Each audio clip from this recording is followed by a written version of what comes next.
नमस्कार, news pulse में आप सबों का स्वागत है। मैं हूं संतोष सिंह और हम बात कर रहे हैं मोदी के को लेकर जो फिल्म बनाई गई है बीबीसी के द्वारा।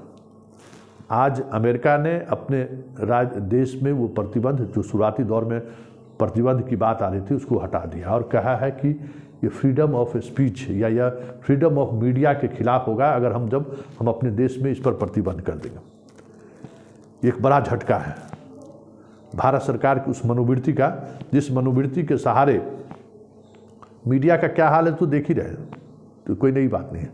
बीबीसी ने ऐसा जो भी दिखाया तय देश की जनता करती कि गुजरात दंगों के लेकर अगर मोदी की कोई भूमिका है, अगर उसको लेकर कोई डॉक्यूमेंट्री फिल्म बनाई है, किसी ने रिपोर्टिंग की है, रिसर्च बेस्ड रिपोर्टिंग है, हर्ज क्या है। लेकिन अमेरिका ने जिस अंदाज में प्रतिबंध हटाया है, दबाव में तो भारत है और ये प्रतिबंध अन्य देश में भी हटना शुरू हो जाए या उसके साथ अन्य देश भी खड़े होने लगे तो कोई बड़ी बात नहीं हो।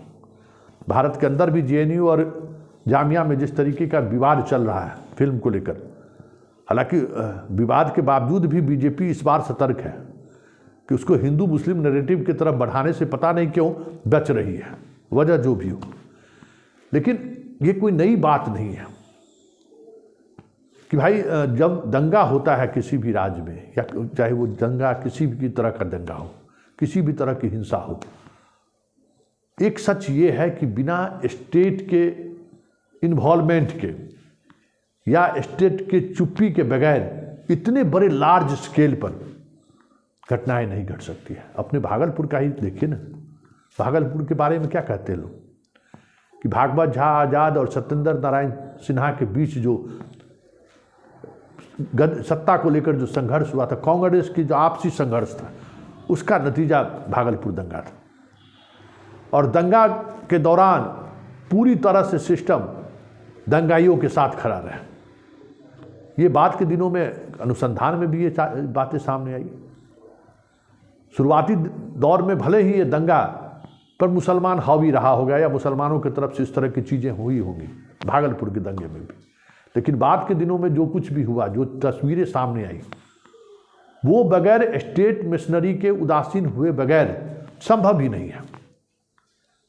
लेकिन इस तरह के आरोप लगते रहे, लेकिन तो इस आरोप से घबराने का मतलब या उस पर बैंड लगाने का मतलब क्या है? आप क्यों झूठ ही सही उसको छुपाने की जरूरत क्या है? पब्लिक को समझने देते कि क्या है। लेकिन अब दुनिया के सामने जब अमेरिका में ये चीज़ें रिलीज हो रही हैं तो अब कहाँ रोकेंगे इस डिजिटल मीडिया के दौर में? वो चीज़ें तो भारत किसी न किसी रूप में आ ही जाएगा। और भाई अगर मोदी इसमें जिम्मेवार नहीं है तो किसी मीडिया की रिपोर्ट से टीम मोदी या देश को घबराने की जरूरत क्या है? और किसी मीडिया के खबर दिखाने से हमारे देश के प्रधानमंत्री के इमेज पर कोई प्रभाव पड़ेगा? ये इतना कमजोर हमारे देश के प्रधानमंत्री हैं क्या? ये भी एक सवाल है। आए दिन इस तरह की मीडिया रिपोर्ट आती रहती है। हवाला घोटाला को लेकर रिपोर्ट आया, क्या कहते हैं पेक्सासे क्यों लेकर रिपोर्ट आया कि भाई फोन टेप कर रहे हैं। कहाँ सरकार घबरा गई? उस रिपोर्ट को तो सबों ने पढ़ा। अगर गुजरात दंगे में मोदी की कोई भूमिका है, अगर उसको लेकर बीबीसी ने खबर दिखाई है, लोगों को दिखना चाहिए कि भाई पत्रकार किस तरीके का उसमें काम किया है। ये भी इसी से चीज़ें सामने आ जाएंगी ना। सिर्फ मीडिया में आ जाने से कि जिम्मेवार है, जिम्मेवारी तय हो जाएगी।